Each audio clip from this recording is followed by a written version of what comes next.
বন্ধুরা, 2026 সালের মাধ্যমিকের ফলাফল কিন্তু আজকে প্রকাশিত হয়েছে। মধ্যশিক্ষা পর্ষদের তরফ থেকে আনুষ্ঠানিকভাবে প্রকাশিত হলো 2026 সালের মাধ্যমিক পরীক্ষার ফলাফল।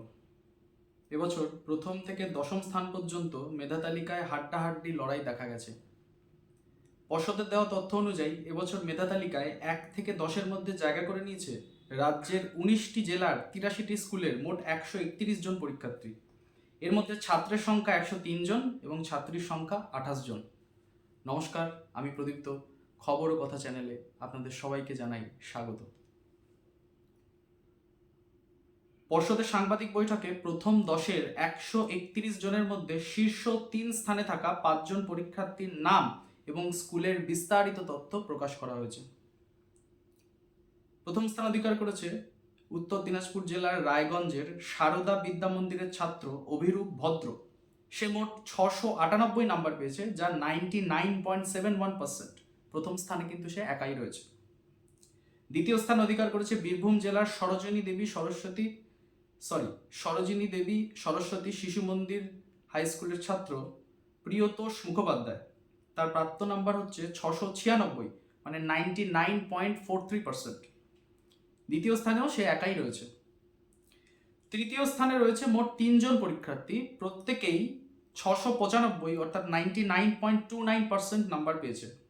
এই 3 জন হলো সৌর জানা, নরেন্দ্রপুর রামকৃষ্ণ মিশন; অঙ্কন কুমার জানা, রামকৃষ্ণ শিক্ষা মন্দির পূর্ব মেদিনীপুর; এবং মৈনাক মণ্ডল, বাঁকুড়া খ্রিস্টান কলেজিয়েট স্কুল।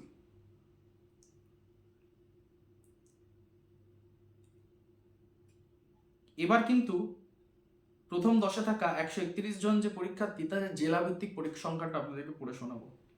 পূর্ব মেদিনীপুর থেকে 23 জন আছে প্রথম 10-এ, উত্তর দিনাজপুর ও বাঁকুড়া থেকে 14 জন করে, দক্ষিণ 24 পরগনা থেকে 11 জন, হুগলি ও পুরুলিয়া থেকে 9 জন করে, উত্তর 24 পরগনা থেকে 8 জন, কোচবিহার থেকে 7 জন, বীরভূম থেকে 6 জন, পূর্ব বর্ধমান ও মালদা থেকে 5 জন করে, হাওড়া থেকে 4 জন, নদিয়া, দক্ষিণ দিনাজপুর, পূর্ব মেদিনীপুর ও মুর্শিদাবাদ থেকে 3 জন করে, আলিপুরদুয়ারে 2 জন, পশ্চিম বর্ধমান ও জলপাইগুড়িতে 1 জন করে। এবছর এ গ্রেড অর্থাৎ 90 থেকে 100% মধ্যে নাম্বার পেয়েছে মোট পরীক্ষার্থীর 1.46%। এ প্লাস গ্রেড পেয়েছে, মানে 80 থেকে 89% পর্যন্ত নাম্বার পেয়েছে 2.8% পরীক্ষার্থী। আর এ গ্রেড পেয়েছেন, মানে 60 থেকে 79-এর মধ্যে নাম্বার পেয়েছেন, 60 থেকে 79%-এর মধ্যে নাম্বার পেয়েছেন 9.64% পরীক্ষার্থী। বাকিদের মধ্যে বি প্লাস পেয়েছে 15.42%, বি পেয়েছে 20.68% এবং সি গ্রেড পেয়েছে 34.49% পরীক্ষার্থী।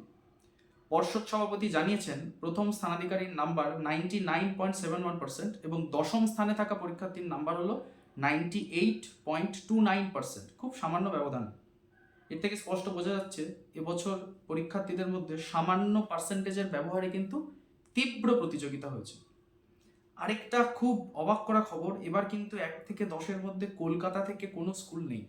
এটা খুব অবাক করা খবর। প্রত্যেক দিনের খবর নিয়মিত পেতে সাবস্ক্রাইব করুন আমাদের চ্যানেলটিকে।